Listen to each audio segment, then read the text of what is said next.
तो अगर मुझे पढ़ना है तो पहले मुझे इसे बिज़ी करना पड़ेगा। अगर ये बिज़ी हो गई तो फिर डिस्टर्ब नहीं करती है। So hello guys, welcome back to another day. Let's start our studies routine. News जो आजकल बहुत ज़्यादा वायरल हो रही है, अहमदाबाद प्लेन क्रैश, ये बहुत ही दुखद घटना थी। जब भी इसे देखो तो बहुत बुरा लगता है और ये न्यूज़ अभी भी चल ही रही है। वो जली हुई चीज़ें देखकर रोंगटे खड़े हो जाते हैं। सच में ऐसा कभी किसी के साथ ना हो। बट हाँ, ये चीज़ें जो लोग वायरल कर रहे हैं कि गीता नहीं जली, पर आप एक बार ये सोचिए कि गीता जल जाती लेकिन अगर उसमें बैठे लोग ना जलते, वो कितने अपने लोग जल गए। किसी के घर वाले जल गए, किसी की माँ है, किसी की बहन है, किसी का पूरा परिवार। अगर वो ज़िंदा रहता तो कितना अच्छा होता। खैर, ये सब छोड़िए, इस पे टिप्पणी करने से अच्छा है कि हम उनके सुख शांति के लिए प्रार्थना करें। तो आज मैंने अपना टॉपिक उठा लिया है इंडियन ज्योग्राफ़ी। इंडियन ज्योग्राफ़ी के बाद मैं पढ़ूँगी थोड़ी देर पॉलिटी के बाद मुझे पढ़नी एनसीईआरटी से। वैसे तो मैंने महेश बर्डवाल की ली है। आप 10th की एनसीईआरटी से भी पढ़ सकते हैं। साइंस जो एग्ज़ाम में बहुत ज़्यादा पूछा जाता है, एनसीईआरटी ही पढ़े तो ज़्यादा अच्छा रहेगा। वो मुझे बहुत पसंद भी है। एक्चुअली बायोलॉजी मेरा सब्जेक्ट भी था, तो मुझे वो पढ़ना बहुत पसंद है, इसलिए मैं थोड़ा टाइम निकालती हूँ, वो एनसीईआरटी से पढ़ती हूँ।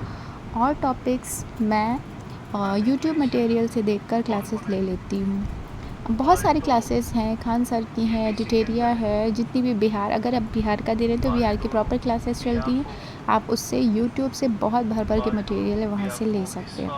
इसके अलावा DSSB या KVS की कितनी सारी वैकेंसीज़ आने वाली हैं, उसके लिए प्रिपेयर कर रहे हैं। बट हाँ, कट ऑफ बहुत हाई जाने वाली है।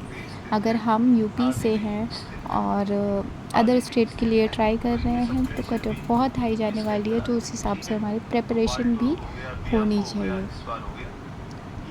तो एज़ ऑलवेज़ मैं अभी दोपहर में अपनी बेटी को बिज़ी करने के बाद बैठ जाती हूँ अपना पढ़ने।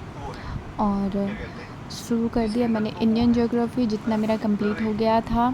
अब मैंने शुरू कर दिया हिमालय पढ़ना। हिमालय की उत्पत्ति कैसे हुई थी, उसका भौगोलिक वर्गीकरण, किस किस जगह पे है, कौन कौन सी सीमाएं टच करती है, ट्रांस हिमालय, काराकोरम हिमालय, तिब्बत हिमालय।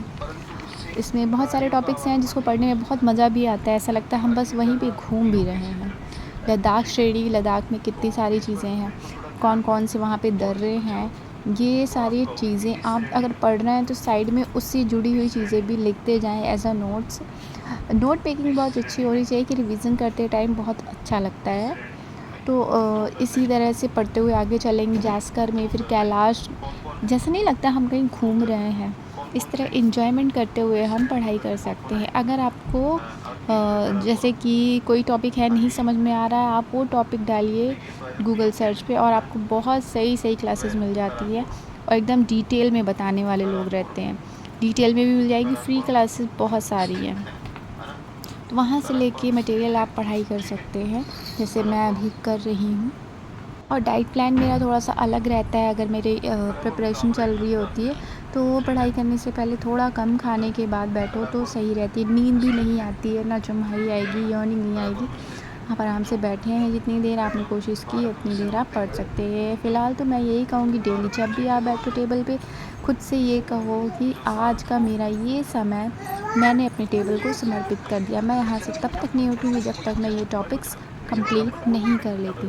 और वो टॉपिक आपको क्या पढ़ने हैं वो एक दिन पहले आपको डिसाइड करने हैं कि मुझे इंग्लिश पढ़ना है या हिंदी पढ़ना है, ग्रामर पढ़ना है या व्हाटएवर। वो सारे टॉपिक हम एक दिन पहले प्रिपेयर करते हैं। दूसरे दिन बिना रिवीज़न हमें आगे नहीं बढ़ना है। एज़ ऑलवेज़ रिवीज़न करते हुए आगे बढ़ते हैं। तो खैर, अभी मैं दर्रे पढ़ रही हूँ और दर्रे पढ़ते टाइम मुझे बहुत मज़ा आता है और मुझे और भी सर्च करनी है। तो इसी के साथ वीडियो अभी मैं बंद करती हूँ, क्योंकि मुझे मेरी बेटी थोड़ी डिस्टर्ब भी करती है, बट उसको लेकर चलना होता है, क्या कर सकते हैं, छोटा बेबी है तो उसका भी ध्यान देना है।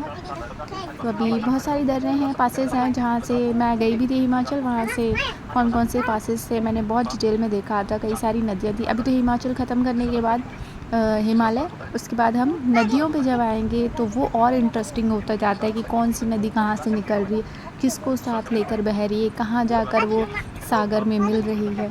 ये बहुत ही अच्छा टॉपिक होता है और सच में ये बहुत ब्रॉड है, ये याद हो जाना भी एक बड़ी चीज़ है। समझ के पढ़ते हुए चलेंगे अगर मैप के थ्रू तो बहुत अच्छा लगता है। तो इसीलिए इंडियन ज्योग्राफी तो बहुत अच्छी लगती है, वो तो बायोलॉजी से कम। बायोलॉजी तो फेवरेट है, अदरवाइज़ ज्योग्राफी ऐसे ही पढ़ते हैं। अब ये सारे टॉपिक्स कंप्लीट हो जाएंगे। टाटा।